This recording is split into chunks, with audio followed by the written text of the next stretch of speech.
Privileged accounts are the #1 target for cyber criminals. Access to an account with the global admin role gives them full control over your environment. A single compromised admin account can lead to massive business disruption, legal liability, and financial loss. I see a lot of IT teams out there that think they're secure because they have conditional access deployed and MFA across the organization. Some of the most powerful accounts in Microsoft 365 often have the least amount of protections or some bad practices being applied. In the typical account, I'll see an excessive number of global admins, sometimes shared, service accounts that have global admin permissions for third-party integrations being excluded from conditional access, MFA exceptions for testing, and admins tied to users that sign in every day. These types of holes are where attackers typically strike. We'll be unpacking the exact formula that you want to leverage in every client environment to level up those tenants from basic security to advanced security.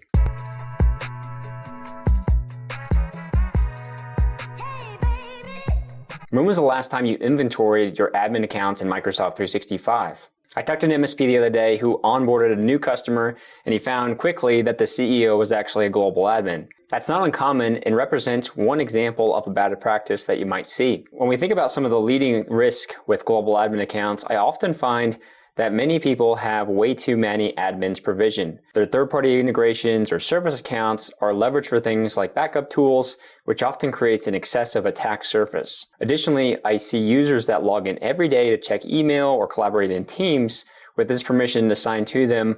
While it makes things more convenient, it significantly increases your attack surface because these accounts are much more likely to be phished or susceptible to some type of other attack. Finally, we also see shared passwords or shared admin credentials across users in an organization where they're either transmitted or stored in insecure locations that could also lead to a breach. Now let's pivot and talk about leveling up your security for these admins. So level 1 here is all about inventorying admins. We want to understand what we need to defend as part of this, and you need to understand your active inventory. So I'm here in the Entra Admin Center. I can go under roles and admins, and these are all the various admin roles you could assign to a user or RBAC roles. Today we're going to be double clicking on the role, Global Administrator role, because it is the most inclusive and where I see the most bad practices, because it is, keys to the kingdom, if you will, for everything in the account. And just seeing this active assignments page, you can often just peruse these accounts and see maybe a lot of alarming things. In this case, I can see 3 active users here that look like they might be, active business users signing into mailboxes every day, collaborating with users in the organization, where you really want global admins to be used just in time, with just enough access. So limiting the attack surface, just using them for those admin duties, and having that separation where your other account, for business is leveraged that is just a basic user. They don't have any admin rights. The other thing that we notice here is this is, our healthy, what I would say, account where it's named Service 01. But if you click into one of these as an example, you'll not see much information as far as other levels of detail, so I'll have to go into the users. But as far as the checklist goes, for this, I'm going to put this up on screen right now. This is something that you can use as helpful to help document or inventory these accounts. But first and foremost, we want to understand, is this still an active global admin that needs to be in place? Often cases we'll see, third-party integrations that are no longer in use, where that admin count is still live, it's not disabled, hasn't been deleted, something you could wipe off the board just to simply reduce your attack surface out of the gate. And then you want to ask yourself, does this account have MFA, and what type of MFA is on the account? We'll get more into that in the sense of MFA strength as we go on throughout here, but we want to make sure that it's not inadvertently being excluded from conditional access policies, things like that. Who has access to the account? Often I see bad practices around, is this shared, or is it just tied to a user who has the password stored locally in Notepad? What are the parameters behind, both the usage and the storage, and we'll get into that here. Where the credentials stored, just touched on that. Some of you may be storing these in, documentation tools like IT Glue. That's a little bit safer, but certainly can talk about that a little bit more in depth. And then is it tied to a regular user logging in every day? Significant bad practice, we want to limit the attack surface for those and have that separation of duties. And then lastly here, which users are break glass users? And this, if you're not familiar with a break glass user, we will be getting into that as we keep going here. But this is effectively your emergency access users. So back here in the portal, if I wanted to start, deep diving on this, we're not going to go through it in extreme depth here, but this is where I can see, if I go into Nick Ross here, you can see that he's likely, signing in every day. If I go into his licenses, he's got business premium, which tells me he's probably an active regular user within the account. And then we can also see things like what MFA methods, has this person set up as part of this. Are they, more phishing resistant, which we'll get into a little bit later. But this is a red flag for me because this looks like an everyday user that should not have perpetual global admin access. And they're also, in this case, a risky user. So that's even more alarming as part of this as well, too. If we go back to our users here, go into Service 01, we can also see in the authentication methods, this user has never set up multi-factor authentication. So it's another bad practice here that we'd want to go in and understand more and fix as part of that. But you can use a combination of these different tabs, including the sign-in logs, to answer some more of those questions on that checklist about who has access, where they're logging in from, where the credentials stored, and so forth as part of this. But then, in the conditional access policies, you should all have a policy that's enforcing MFA for all users. And as part of this, a best practice is to exclude, a break glass user, which we'll get into in the next section here. But in this case, I can see that it's excluding these two users. And this is often, a very bad practice here to exclude some type of service account because it needs to have legacy authentication, or because, it's just accidentally done because somebody was going on a travel leave. I've seen that a lot over time. So there's a lot of things that you want to do as part of that checklist, but try to follow the one that I, put out there so you can understand fully how those accounts are being inventoried and where they're located. So you can begin to either remove them altogether or lock them down further. Guys, if you're enjoying this video on securing admins and are thinking, man, I wish there was an automated way I could perform these checks across my customers, definitely check out a tool that I built called CloudCapsule, which does allow you to perform a rapid security assessment across a Microsoft 365 environment for all of your customers. And within the output here, we have something called playbooks, and these are prepackaged proposals and runbooks for these particular topics, like these admins that we're going through today. And this will kind of cover more of the high level of the executive summary of why it matters, findings from this individual tenant, and a recommended remediation plan that does include the licensing considerations, as well as the full runbook of automated checks that you can run through to ensure that your tenants are in a healthy state today. So if this looks interesting and you guys want to get a demo, go ahead over to cloudcapsule.io and sign up for that demo today. This brings us into our next topic here, which is around the break glass users. Typically, the user that you would exclude from a policy, it's specifically for emergency access on the account. And it's something that Microsoft recommends, that you have in place to not lock yourself out. But also from CIS, we have recommendations to have 2 break glass users, one of which is excluded from conditional access policies, the other of which is included, but can still be leveraged if you lose access, to your primary, service account that has global admin access. So within here, if I go back to users as an example, I can see this Service 01 account should really be, maybe the emergency access user, maybe this is my primary user as part of this. But the big, concepts here is that you really want to have a designated naming convention for these service accounts. You want to make sure that you have a very strong password in place for them. They are required, to set up MFA. Whether or not you enforce that on the conditional access policy is up to you. But this is an account that you need to store very securely. I see some people even breaking up the passwords. I've done a whole video on break glass users that you guys can look into for best practices there. Certainly a lot to unpack, but definitely need to have this in place, either for that emergency access because you lost access, which is primary use case, or if MSA or Microsoft services go down at any point in time and need to regain access to the account. Level 3 here is validating MFA and trying to move towards phishing-resistant methods of MFA. So within our account here, we can go down under the authentication methods, and we have our authentication methods policies here.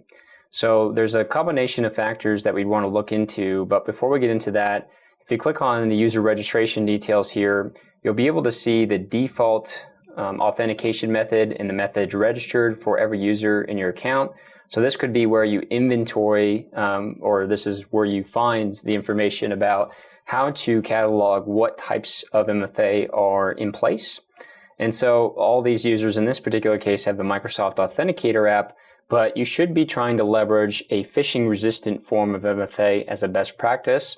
So within here, you definitely want to go under your policies, and by default, make sure that you don't have email OTP or SMS turned on, even I would say for the whole tenant as an example.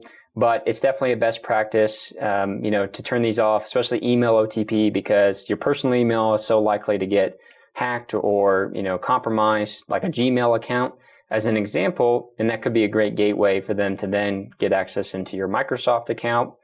But we also want to activate, things like a passkey. That's more of this phishing-resistant FIDO2 concept as an example. So within here, you're going to go ahead and enable this, and you can go ahead and configure these various settings as part of this. Depends on what type of phishing-resistant method that you want the user to be able to leverage. Often cases with our global admins, we're using a FIDO2 key, like a YubiKey, as an example. But you can now even configure, with this as part of these factors here, a FIDO2 passkey with Microsoft Authenticator on an iOS and an Android device, which is what these GUIDs are as part of this. So I can go ahead and click on Save here. And then under the authentication strengths, we have this phishing-resistant method as part of this. And if I click on this here within our policy, we can see that this is allowing for Windows Hello for Business, passkeys, or certificate-based authentication. So within here, from this platform, as far as like enforcing this on our global admins or enforcing this on our users, we would go back into conditional access and we would create a new policy here. And I could call this, phishing-resistant MFA for our admins. And in our users and groups here, we're going to select users and groups. We're going to select directory roles, and we're going to look for a global admin role. You could obviously scope this to more administrators within the tenant. Typically with phishing-resistant MFA, I recommend setting it up for both admins as well as executives within the environment, just because they're highly attacked, from the standpoint of them trying to get phished through emails and things like that. But this is also where you would exclude your break glass account as part of this, because you do not want them to, or do not want to lose access to the account. You would say that they would need to be having that applied to all resources. You could, depending on your situation, also provide, some other configurations here as part of this, but effectively here we're going to say we're going to require an authentication strength, and we're going to require that phishing-resistant MFA. So this is going to allow them to adopt one of those three methods. You could have created a specifically separate phishing-resistant strength or strength with authentication, and actually applied that if you wanted to say they can only use a passkey or they can only use Windows Hello for Business as an example. Once you have that in place, you can turn that on and create that policy, which will then start to push out for those admins. As we step into level 4, we're talking about a least privilege model. At this point now, we have an inventory of our accounts. We understand a little bit more about how they're being used, what they're being used for, and so forth. So now it's time to start asking some harder questions about should they actually, be in use? Is there a way that we could use a more least permissive model, not allow for the global admin role to be applied in order for them to get certain, rights into what they need to do? So certainly when we talk about this, if I go back actually to the roles and admin section here, and I search for the global admin role, certainly here I would want to get all of these users out of this global admin role that are tied to, their everyday login. As a basic pay, we're going to move you just to a member. We might create additional service accounts, but we're at least going to separate, the duties like we talked about. But the other area where I see a lot of opportunity is around these third-party integrations in the service account that they have you stand up. As a best practice, they should have you try to set up some type of service principal or app registration or managed identity instead of an actual user record with that global admin role, because it does allow you to adopt a model of least privilege as part of this. But if I was to go in, and just click on one of these as an example, The big thing that we have within here is we're able to scope, their permission sets to that least permissive model with delegated or application permissions. And this gives them access into the various subsequent APIs within Microsoft, access data, take certain actions, and so forth.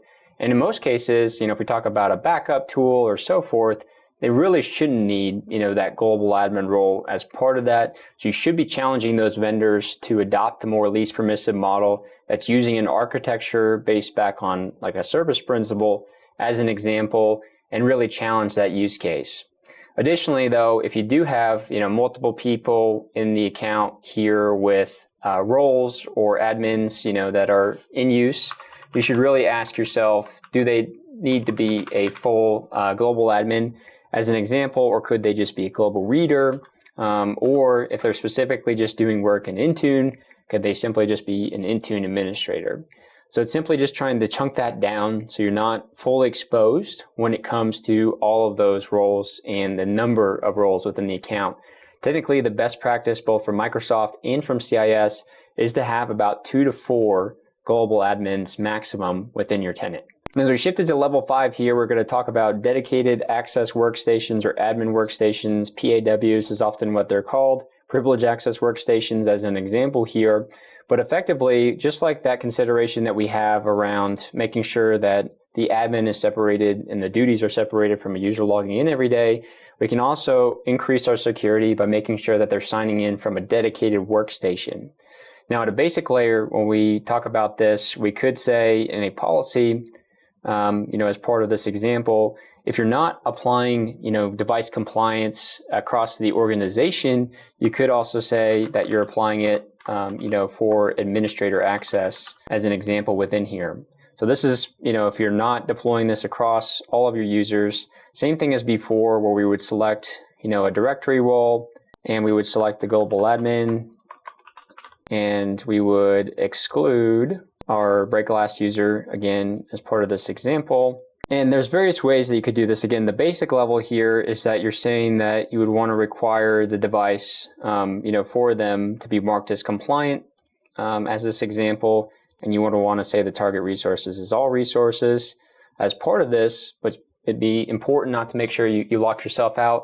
The more advanced version of this, or I've seen, others take different steps, is doing a compliant network, or a VM that they're remoting into to get access into that.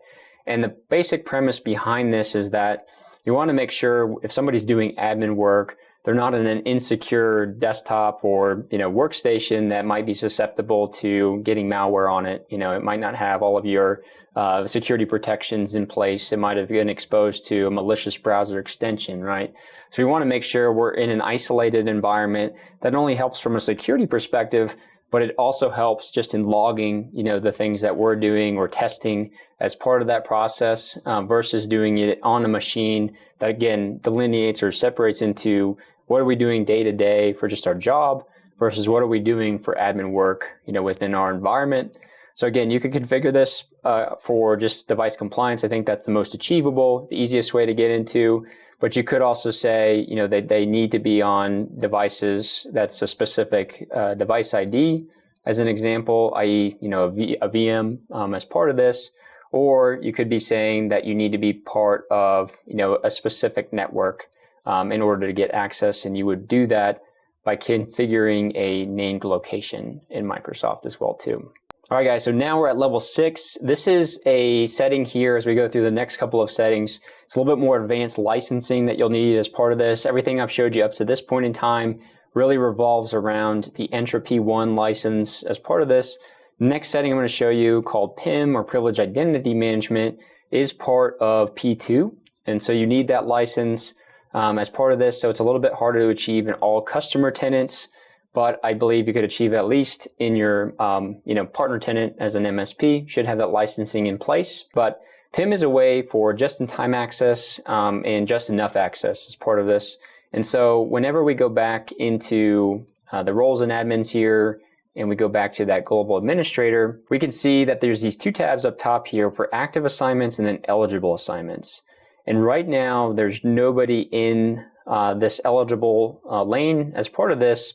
And so I can actually go into, the identity governance section here on the left-hand side and go into privileged identity management. And within here, I can go into these Entra roles as an example, and I can search for the global admin role.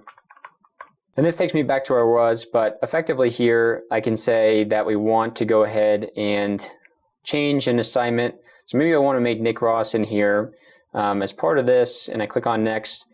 And this is giving you the ability to make the assignment eligible or active. And then it's just saying, do you want to have a time-based window for this? Typically, if you want to see this, for this as well too, if you want to put a time window around it, it may be a year where you reevaluate and you understand what that means as part of this. The big benefit is I can actually remove his active assignment, from within here. He's still going to be eligible to go in and activate that role when he needs that access, but it's not a permanent permission.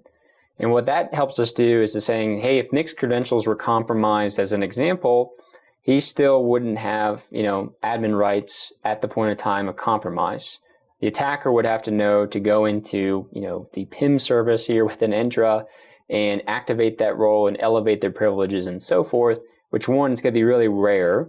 But secondary to that, you can also modify these role settings for adding things like approvers, for activation. And typically, I'm going to go ahead and do this whenever we have, some type of service account where we need to do rights, or if I'm needing to approve, one of the emergency access roles as an example, not both. The one you're excluding from conditional access, you really shouldn't. But as part of this, you have all these configurations that you can configure as part of this, like how long did they get the role, if they need to have a justification, which I always require, basically saying like, why are you, elevating your privilege? What are you doing? So we have an audit trail of that. You could require them to have ticket information, which is really helpful. And then you could also require approvers as part of that too. So it's really helpful in, just allowing that as part of that. You can also send assignments out to specific, ticketing systems or specific users within your account here as well too. And then you have all those settings kind of summarized in this one page. So PIM is really powerful for, getting really just temporary admin access, doing your job, and then having it removed after the fact. And it allows you to customize a lot of those settings there that give you a lot of granular control. This ties nicely into level 7 here, which is admin alerts. If you do have PIM, you can go in here and under the send notification members are added as eligible or active. This is basically saying, hey, if anybody actually creates a new active assignment of global admin, i.e. a new user is added to the permission or existing users added to permission, we're going to get notified. We're going to know when that actually occurs, and we can understand if that's actually compliant or not with our systems, which is really helpful in context. So you maybe not have to go through this exercise all the time, but you just have an approved workflow for when a new admin account gets added to the system. That should be your, go-to there. And this is where, within that section here for assignment or notification, I should say, this is where you get, the ability to add other admins and get notified when that happens. I'd recommend setting that up to go to your ticketing system. If you didn't have P2 or privileged identity management, there is a way to do this. I'll link this in my blog because it's a lot more in depth, too much in scope for this video, but you can set up a log analytics workspace. But within here, you can actually go into the sign-in logs and you can go to this export data settings, and you will have to have an Azure subscription, but effectively you can create a log analytic workspace to send logs to that workspace itself. It's helpful not only for log retention beyond the rolling 30 days that they give you, but additionally you can configure KQL queries to alert you when there's global admins that are added, within assignments within there. So I'll link that in my blog if it's helpful, just to understand when those occur. It's a little bit more advanced though in the setup. Now, as we shift into our level 8 here, we talk about access reviews. Access reviews are also part of P2, but it's basically saying, hey, do you not want to do this whole complete exercise in a manual fashion every time you want to start to review these admin accounts, make sure they're healthy, make sure they're not, part of a third-party integration that's no longer in use, etc. You can actually set this up to automate that process. But within here, you'll still be under privileged identity management. and then you'll go under the Microsoft Entra Roles section here, and then into Access Reviews, and you'll click on New Access Review, and you might want to call this Global Admin Review, and you might want to start date to be today, but you might also want the frequency of this to be quarterly. As an example, you might want to do biannually or at mere minimum annually. As part of this, the duration is basically like how long does this access review go on? As part of this, I typically like to set this for 14 days or 15 days as an example. And then you could say that it's going to end after a certain number of occurrences or by a certain date, or you could say that we're never going to stop doing this. This is what we do as an example for our SOC 2 audit to make sure that we're constantly reviewing on a periodic basis who has access to the global admin role. And so within here, you're going to scope this to, certain users or groups as part of this, but specifically in this particular case, we're scoping it to the global admin role.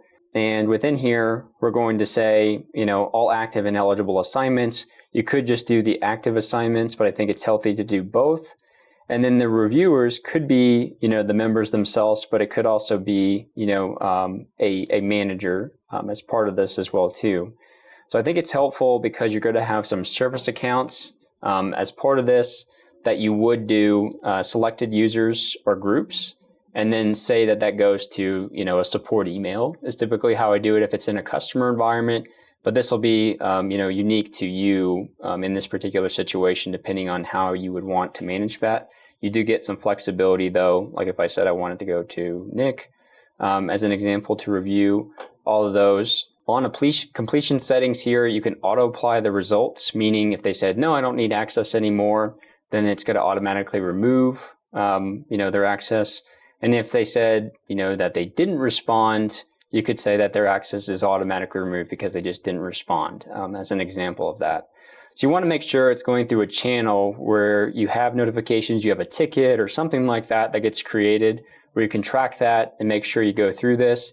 And if you do it that way, I would say you would want to leave it at no change, because if you want to have service accounts within here for this one, you may not want to strip their rights or break an integration or something like that. And then at the end of the review, you could also send a notification to, again, a ticketing system or something like that as part of this process. So then under the advanced settings here, you can show recommendations. I would require this reason upon approval, so you have proper auditing on that. And then you can enable reminders, as you're going through that, in this case, 15-day period as part of that for review. So that's how you'd set that up and kind of automate that process of configuring the access reviews. Okay guys, that's everything I had for you today. Definitely comment below with any questions you had or how you're securing admins in Microsoft 365 tenants today. I'll see you guys next week.